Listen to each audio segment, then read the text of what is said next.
Georgia is quietly building something the United States has not seen in a generation. A single 33-county strip along one interstate now produces more economic output than the entire country of South Korea did a decade ago. But here is the strange part. This is not really about Atlanta anymore. Atlanta is just the anchor of something much bigger. A corridor stretching from the Georgia coast all the way to the North Carolina border is on track to become America's next true Megaregion. And almost nobody outside a few economists and site selection consultants is paying attention. The region that doesn't show up on any map.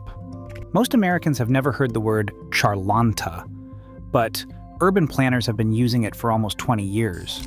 It's the nickname for the Piedmont Atlantic Megaregion, a sprawling, interconnected stretch of cities, suburbs, and industrial corridors running from Birmingham through Atlanta, up through Greenville and Charlotte, and nudging toward Raleigh. Richard Florida and a handful of other urbanists started mapping it in the early 2000s when they noticed something odd in the satellite data. The lights between these cities were connecting. The empty spaces were filling in. What used to be farmland between metros was becoming something new. Not quite city, not quite suburb, but a continuous economic fabric. Here's the projection that made planners sit up straight. Urban land between Atlanta and Charlotte is expected to grow by 165% by the year 2060. That's not a guess pulled from thin air. That's based on current construction permits, highway expansions, and corporate relocations already underway. What was once a string of separate southern cities is fusing into a single economic organism, and the spine holding it all together runs right down Interstate 85. This isn't theoretical anymore. It's already happening, right now, in ways that should be making headlines but aren't. The numbers nobody saw coming. Let's talk about what this corridor actually contains, because the scale is genuinely hard to wrap your head around. 33 counties line the I-85 corridor through Georgia, South Carolina, and North Carolina.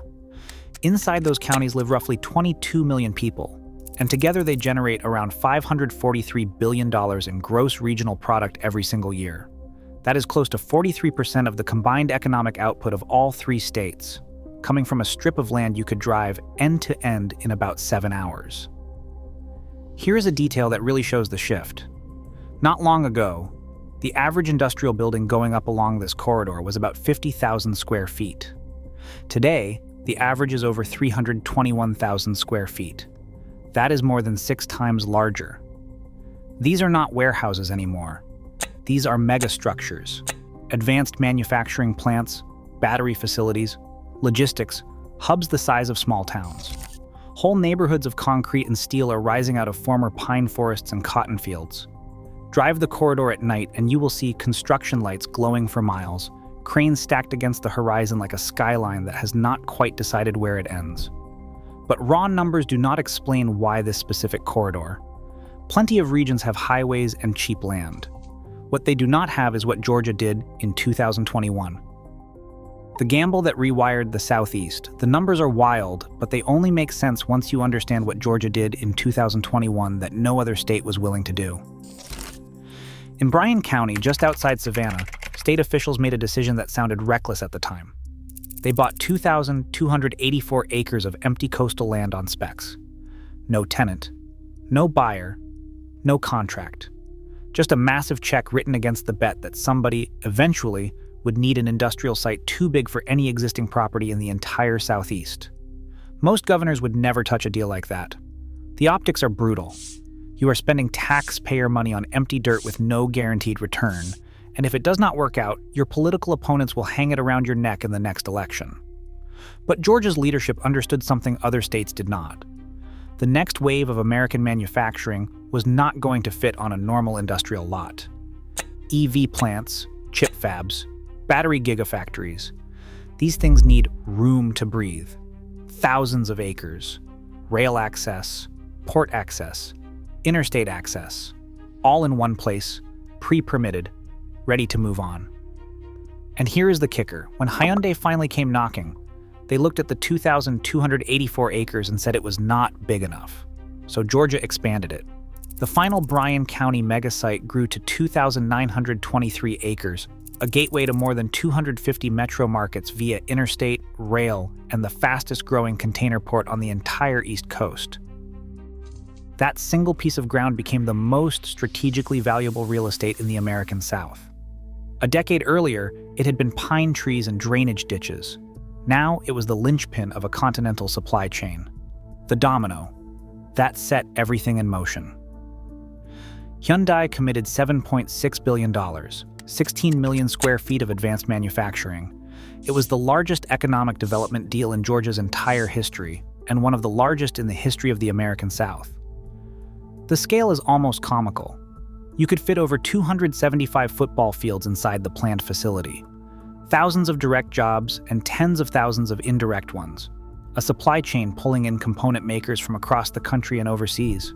The ripple hit small towns that had not seen a new factory in 40 years. But Hyundai was just the first domino.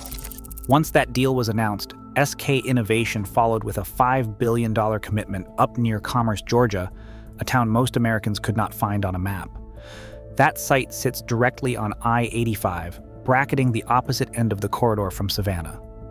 Suddenly, Georgia had two advanced manufacturing anchors pinning down each end of a 300-mile industrial spine. The Megaregion was not just a concept anymore. It had a physical skeleton made of concrete, steel, and lithium-ion battery lines. And once that skeleton existed, every logistics company, every supplier, every workforce training program in the region started reorganizing around it. Decisions that used to take years started happening in months. Community colleges rewrote their curricula. Technical schools added battery assembly tracks. The gravitational pull became undeniable, and it kept getting stronger. The port that changes everything. This is where the story stops being about factories and starts being about freight. All of this manufacturing is useless without a way to move goods in and out. And that is where the Port of Savannah comes in. Savannah is already the fastest-growing container port on the East Coast, and it is scaling up to handle 12.5 million 20-foot equivalent units by 2035. For context, that is roughly double its current capacity, and it would put Savannah within striking distance of the largest ports in North America. But capacity alone is not enough. You have to move containers inland fast, or they stack up on the docks and choke the whole system. So Georgia is building something called the Blue Ridge Connector, a rail and logistics project designed to eliminate roughly 120 million truck miles per year. That is not a rounding error. It is a fundamental rewiring of how freight flows through the Southeast. Inland ports in Cordele and Gainesville, widening projects on Interstate 16 and Interstate 95, and new intermodal yards are stitching the coast to the interior. Ports, factories, and inland metros are being woven into a single freight organism that operates at continental scale. Every container that lands in Savannah can now reach an assembly line in South Carolina or a distribution hub in North Carolina faster than almost anywhere else on the East Coast. Time is money in logistics, and Georgia just bought itself an enormous head start, one that competing ports in Charleston, Norfolk, and Jacksonville will spend the next decade trying to close. Why the Atlanta story is already outdated. Most people still picture Georgia the old way. Atlanta in the middle, rural counties everywhere else, maybe Savannah as a tourist postcard on the coast. That mental map is about 20 years out of date. Today, more than 60% of the state's population and roughly 2/3 of its gross domestic product sit inside connected metros that are bleeding across state lines into South Carolina and North Carolina. The old borders still exist on paper, but the economy has stopped caring. Workers commute across state lines daily. Suppliers ship components from Spartanburg to Savannah without ever thinking about which flag flies overhead. And this is not classic Sun Belt sprawl. Not strip malls and subdivisions marching into the pine woods. Advanced manufacturing, life sciences, aerospace, and global logistics are operating at a scale that used to belong to places like the Rhine Valley or the Pearl River Delta. The Southeast is becoming one of the most important industrial regions on Earth, and almost nobody is framing it that way yet. The price of growing this fast. But megaregions come with costs, and Georgia's is no exception. The same growth that is minting billionaires in Atlanta and Savannah is leaving huge stretches of rural Georgia behind. Counties just 100 miles off the Interstate 85 corridor are losing population, losing schools, losing hospitals. The boom is intensely geographic. If you are not on the spine, you are not invited. Whole towns are watching their young people leave for jobs in the corridor and never come back. Freight traffic is another part of the story. More trucks, more trains, more diesel exhaust pouring into communities that were rural a decade ago.